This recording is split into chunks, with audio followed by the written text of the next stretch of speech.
نحمده ونصلي على رسوله الكريم اما بعد۔ یہ افسوسناک خبر ملی کہ ہمارے شہر مالیگاؤں میں کورونا وائرس کے 5 مریض پائے گئے، جن میں سے ایک صاحب کا انتقال بھی ہو گیا۔ اللہ سے دعا ہے کہ اللہ تعالیٰ تمام بیماروں کو صحت و شفا عطا فرمائے، اور جو دنیا سے چلے گئے ان کی اللہ تعالیٰ مغفرت فرمائے۔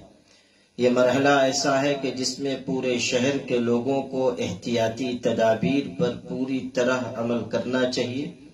اپنے گھروں میں رہیں، بلا سخت ضرورت اپنے گھر سے نہ نکلیں، اور جو وقت اپنے گھروں میں گزرے وہ اللہ کی یاد اور اس کے ذکر کے ساتھ گزرے۔ یاد رکھیے کہ تدبیر انسان اختیار کرتا ہے، لیکن تقدیر اللہ لکھتا ہے۔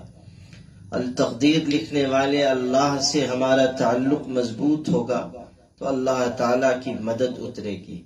یہ مرحلہ ایسا ہے کہ جس میں خوف اپنے دلوں سے دور رکھیے، کسی وہم کا شکار نہ ہوئیے، اور اس کو سمجھ لیجئے کہ بلا ہو یا وبا، مرض ہو یا قضا، سب پر اللہ کا حکم چلتا ہے۔ اللہ سے تعلق مضبوط رکھنا چاہیے اور اسی پر اعتماد و بھروسہ ہونا چاہیے۔ حضور اکرم صلی اللہ علیہ وسلم نے پریشانی اور بیماری سے بچنے کی یہ دعا سکھائی ہے۔ بسم اللہ الذی لا یضر مع اسمہ شیء فی الارض ولا فی السماء وهو السمیع العلیم۔ اس دعا کو صبح شام 3 مرتبہ اہتمام سے پڑھنا چاہیے۔ ہر بیماری، ہر پریشانی اور حادثے سے انسان کی حفاظت ہوگی۔ ہمارے آقا صلی اللہ علیہ وسلم نے بیماریوں سے بچنے کی یہ دعا بھی سکھائی ہے۔ اللہم انی اعوذ بک من البرس والجنون والجزام وسیء الاسقام۔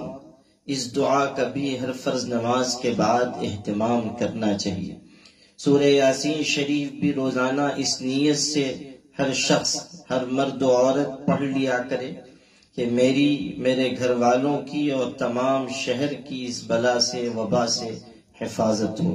ہر گھر میں اس کا اہتمام کیا جائے کہ کم از کم 1100 مرتبہ درود شریف، 1100 مرتبہ استغفار اور 1100 مرتبہ آیت کریمہ لا الہ الا انت سبحانک انی کنت من الظالمین سارے گھر کے لوگ اکٹھا ہو کر پڑھ لیں۔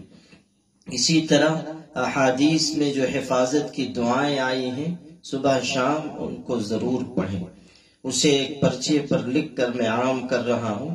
مجھے امید ہے کہ سارے شہر کے لوگ اللہ تعالیٰ کی طرف رجوع کریں گے، توبہ استغفار کا اہتمام کریں گے، اور خوف سے بچتے ہوئے اللہ پر بھروسہ کرتے ہوئے آگے بڑھیں گے۔ انشاءاللہ اللہ کی رحمت اترے گی۔ وآخر دعوانا الحمد للہ رب العالمین۔